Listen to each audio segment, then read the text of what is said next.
whether good or bad. And I want to say that although their stories are unique and different from each other, they all had something in common. And what is that? You could see the hand of God upon their lives. Amen. Amen? You could see the hand of God upon their lives. We can see how God's faithfulness was evident. And we can also see God's blessings, His goodness, His mercy, and even during the times of hardship and trials, God was there for them. Even when they barely knew the message of salvation, even when they barely knew the God of the Bible, they knew to call upon the Lord. They revered God and had faith within them that God could hear them. And as we can see, God heard them. God was with them, caring for them, watching out for them, orchestrating every situation so that they can be here today, right now, declaring the marvelous works of God to us and to the next generation. In Psalm 71, verses 17 to 18, can you put up that verse, please, Carl? It says there that since my youth, O God, you have taught me, and to this day I declare your marvelous deeds. Even when I am old and gray, do not forsake me, O God, till I declare your power to the next generation, your might to all who are to come. And that is what they have done today. That is what they have declared in front of us today. God's faithfulness, God's power, and all the miracles that God has done in their lives. And because they have gone through these experiences and walked through many challenges in life, they have gained a lot of wisdom and a lot of understanding. The Bible says that the fear of the Lord is the beginning of wisdom. And so for all the younger women in this room, let us learn from the examples of the older women. Our theme today is mentoring ladies.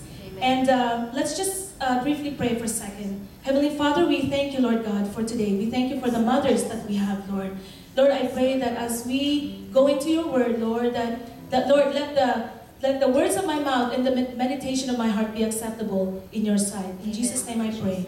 Amen. So before I go on to our text in Titus, I want to just first of all greet everybody Happy Mother's Day, and to all the ladies, Happy Women's Ministry Day. And indeed, today is a very special day for all the mothers, because I hope that I hope that you have greeted your mom today. I hope that you have shown them your appreciation today, because mothers are a gift to us. Amen? Amen. Mothers are a gift to us, and just to think about it, they have labored so much to bring us forth into this world. If you think about it, they labored, literally labored to bring us forth into this world. So I want to thank my mom for laboring and bringing me forth into this world, all 11 children. And I'm sure that you have recognized that also, that your mom has done so much for you. Right now, I just want to share to you briefly what my children has given to me this Mother's Day. And just briefly, I just can't let this go. I want to show to you what my son David gave to me for Mother's Day today. Cute plant.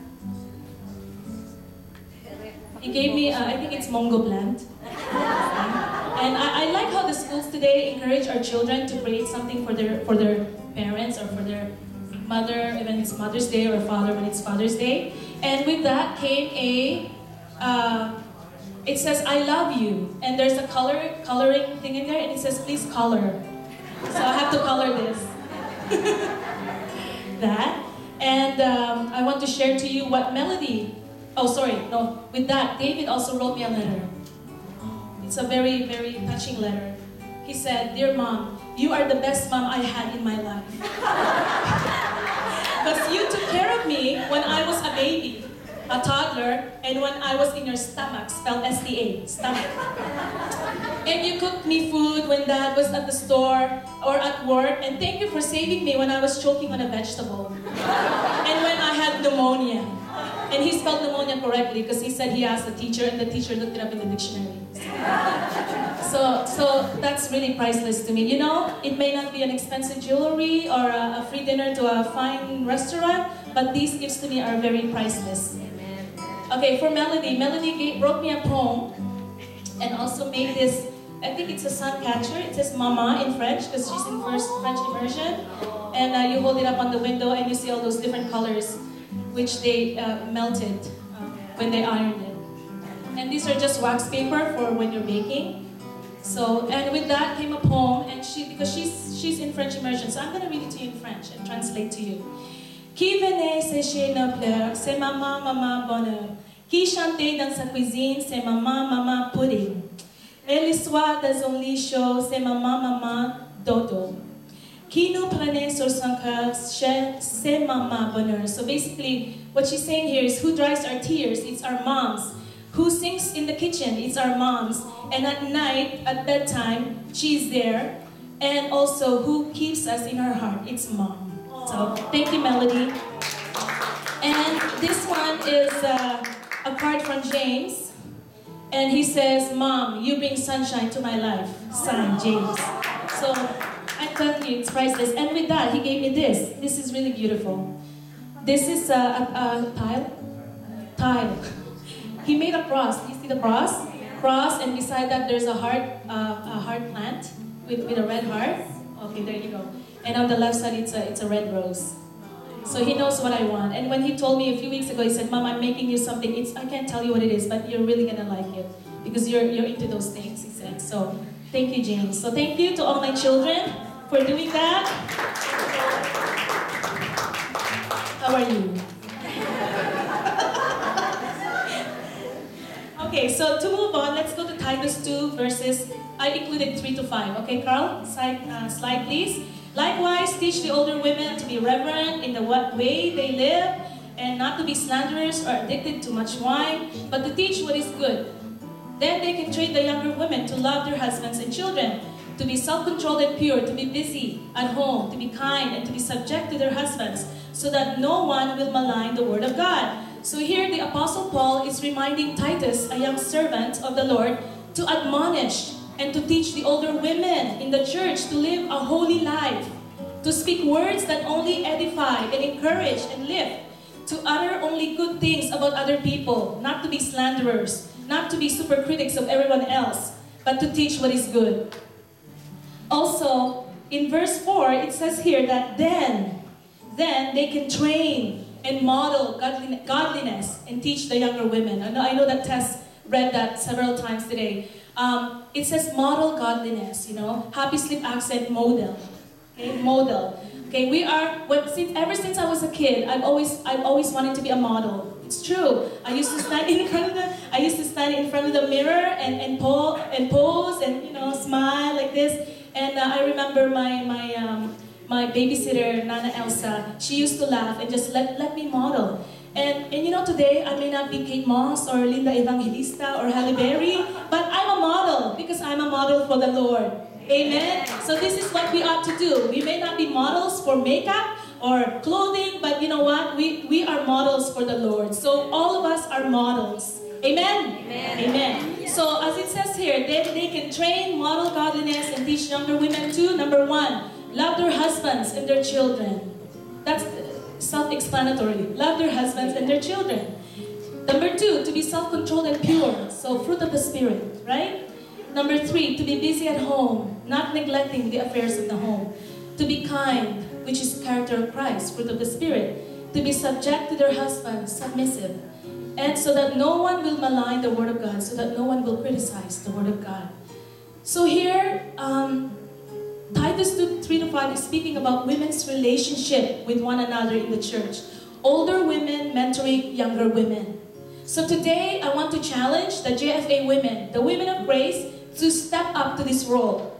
I want to encourage you who have been Christians for so long, for a number of years, to make it a goal to mentor the young women, to the young mothers, to the youths, and to those who are young in the faith.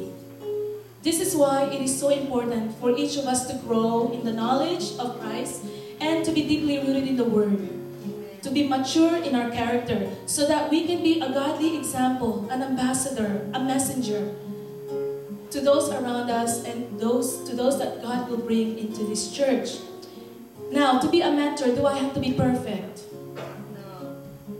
Do we need formal training? Do we need to be a Bible scholar to be a mentor? Do we need to be 80 years old or 90 years old? Do we need to be a grandmother to be a mentor? No, we don't have to be. You know what? Women of grace, we just need to have, number 1, God. yes, a heart for God. for God. Number 2, a love for His people, or a love for people. And number 3, we just have to have experience in life. You know, it's not coincidence that God has allowed you to go through some experiences, because you know what? Later on, God will use those experiences so that you can help other people.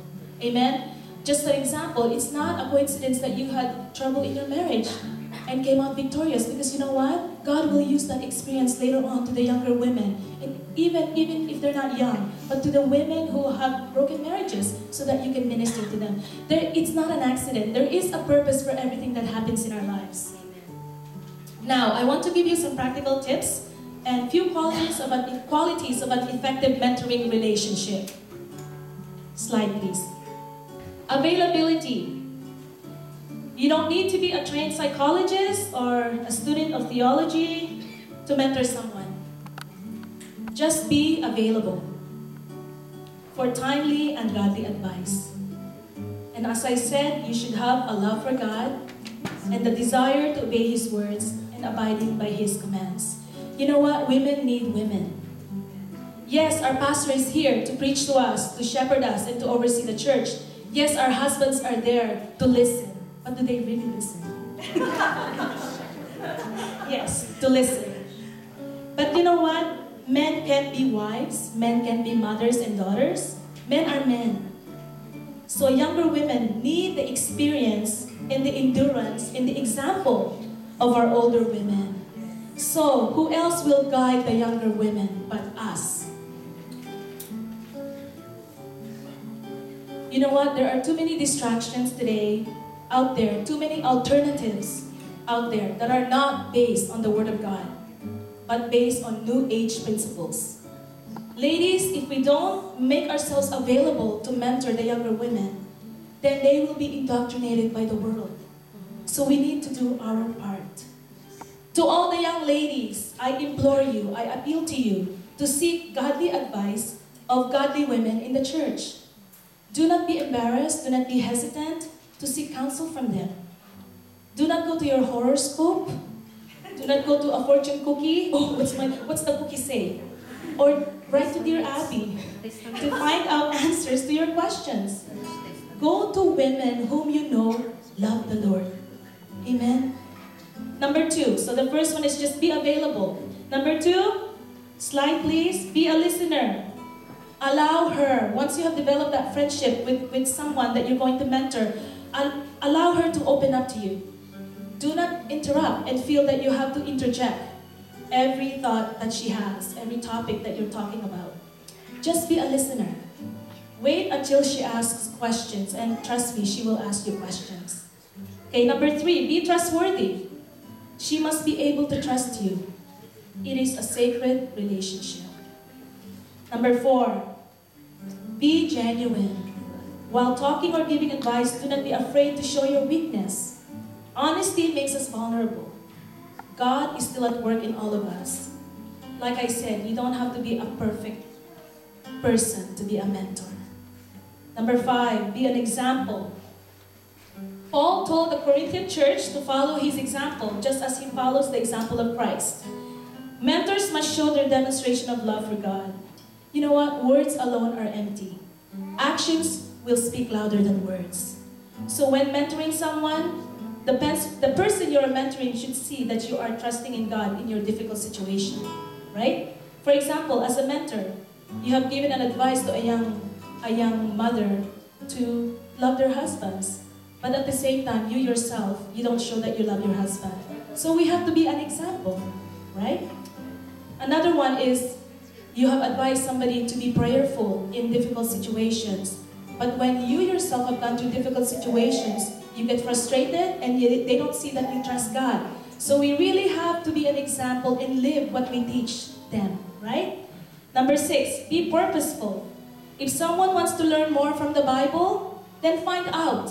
Find out what area of the Bible they need more understanding on. Then do a research on it and do a study on that topic so that you can follow through. If she needs someone to pray for her, then that's what you do. You pray for her. If it's a young mother that wants to learn about caring for their children or how to be a godly mother, then share your experiences because she just needs a model to follow. Mentoring doesn't always mean having a Bible study. It could be just sharing your experiences with regards to how to deal with day-to-day life. Yes. And lastly, number 7, be creative. What activities can you share? Going to the park with your kids? Walking, running, sharing a recipe and showing her how to do it? Meeting for coffee at Timmy's or sharing tea in your backyard? It doesn't have to be expensive to be a mentor. So, last night I was just having a nice talk with some ladies, and we were talking about how everybody came to church, to this church. And so we had a wonderful time reminiscing how Sister Rona, became a part of this church, how Sister Netnet, and how Sister Cynthia, Sister Rudilyn, and it's really encouraging knowing that, wow, back then, imagine, we didn't know where we're going to be today. But look at where they are today. They are leaders of this church. But back then, it was just, wow, we didn't know what they would have become. But now we realize that God has a plan. God had a plan for all of us. So, slide. Christian mentoring is not about being intensely spiritual always, okay? But it's all about building relationships. That's the most important thing, building relationships. This is what Paul was emphasizing in Titus 2:3-5, the importance of women's relationship with one another. Amen. So again, these are the characteristics of a mentor. A heart for God, a love for His people, and experience in life. And these are the qualities: be available, be a listener, be trustworthy, be real, be an example, be purposeful, and lastly, be creative. So, I want to challenge you in conclusion. I challenge you from the beginning to go for it, to be a mentor to someone. Not in your own wisdom and strength, but in the wisdom and strength that comes from God. I thank God for the women in this church and for the value that they have placed upon our elderly mothers. We recognize that it is important to learn from them as they themselves have learned and continue to learn from the Word of God. And while we are being mentored by them, we can in turn mentor those that are younger than us and those that God is in the process of bringing into His kingdom. I praise God that He is bringing this church into this stage where we will no longer be spectators, but we will be active participants so that we can all grow together and fulfill God's purpose in our lives.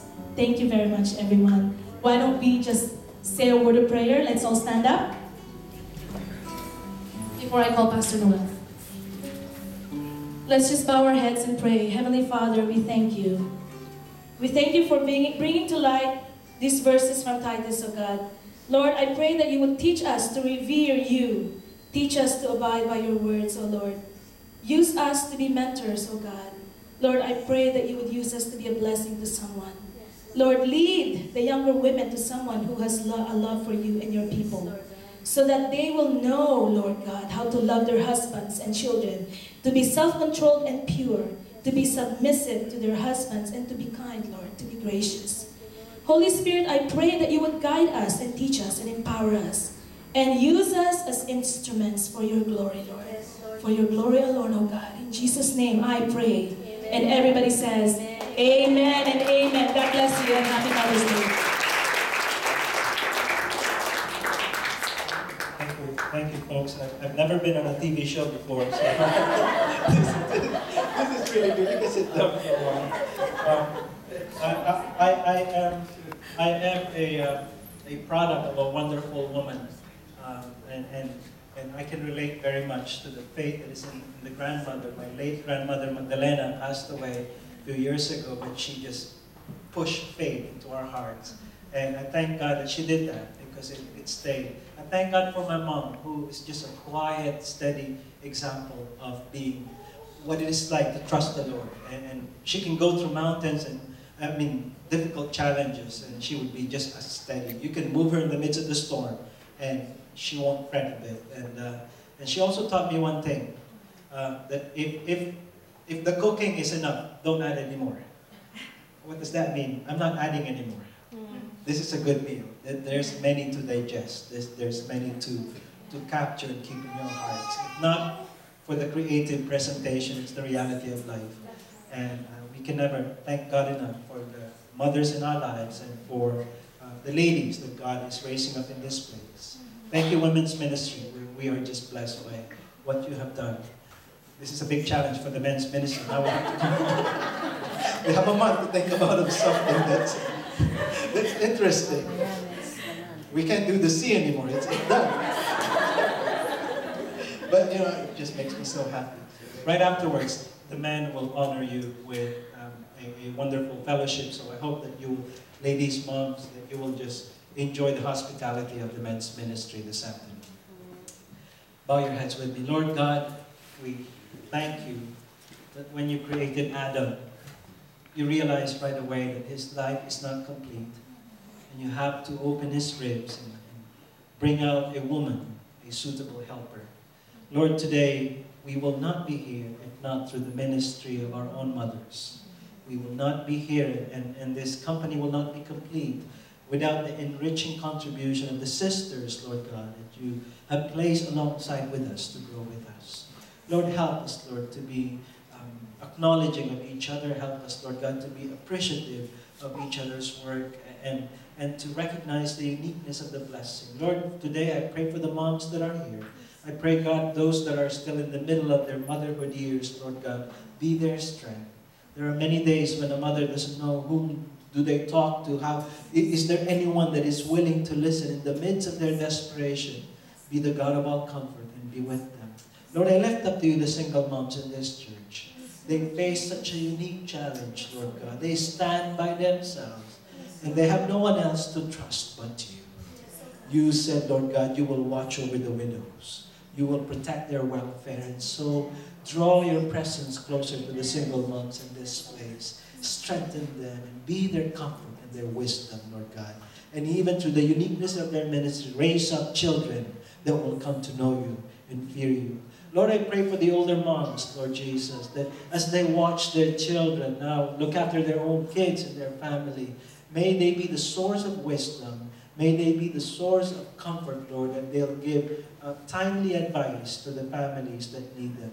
I pray for the single ones who are wondering, what kind of mom will I be? Will I even marry someday? Lord, let not the pressure of this world be their deciding factor. Instead, let them decide according to your timing. Lord, for those that are you have destined to marry, you are reserving the man for them, Lord Jesus. Groom them a godly man. Groom for them, Lord Jesus, a man that will stand up not just with good looks and good money, but Lord, with good faith in their hearts. For that is so necessary in our time today. Lord, even as we conclude, I pray that you will be the one to meet the needs and the prayer requests and all the concerns of the mothers. Lord, the mothers, sometimes they can't sleep at night because they think about the children, they think about the work, they think about the home. Lord, while the dads are snoring away, the moms would come to their knees and shed their tears in prayer. God, take note of their prayers. And don't let them go weary praying for their families, whether they're looking after babies or looking after grown men who have their own family. Lord, today we just thank you for everything that you are doing so beautifully in our midst. And may we take the essence of what we have heard and seen and experienced here in this place, and let it grow fondly within our hearts, Lord Jesus. Lord, bless our time together, even as we go to our fellowship. Let the food, Lord God, bring nourishment and health to each one of us. Bless the servants that will be looking after us today through the kindness of the men's ministry. And Lord, to you alone we give back all the praises and glory.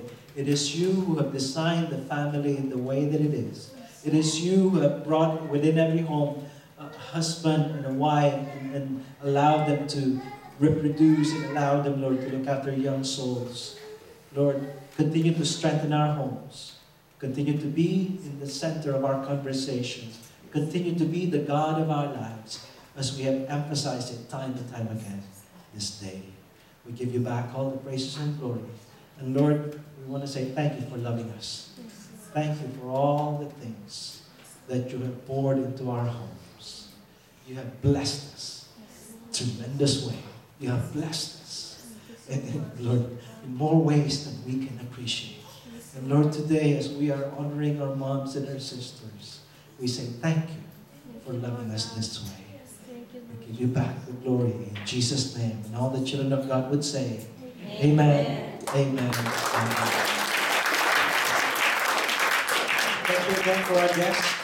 If you, moms, you're going to be dining and sitting down. Someone will look after you. You don't have to tip them.